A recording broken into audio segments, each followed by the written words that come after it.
सुन सुनो यो सजनवा महारानी कहूने,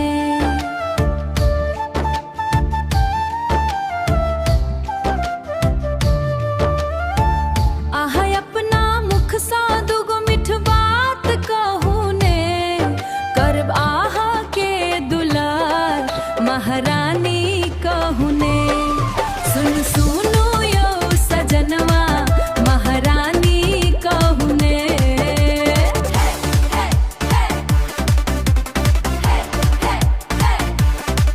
सुन सुनो यो सजनवा, सुन सुनो यो सजनवा महारानी कहूने।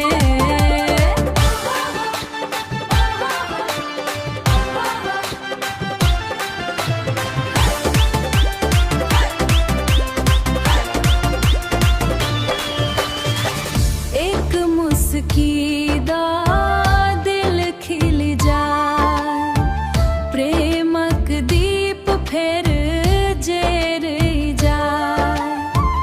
हमरा हुस्न के तारीफ करू ने, हमरा हुस्न के तारीफ करू ने। सुन सुनो यो सजनवा महारानी कहूने, तोहर पाओ हम दबेब, तोहर रानी बनिएब दिल जानी कहूने। सुन सुनो ये सजनवा महारानी कहूने।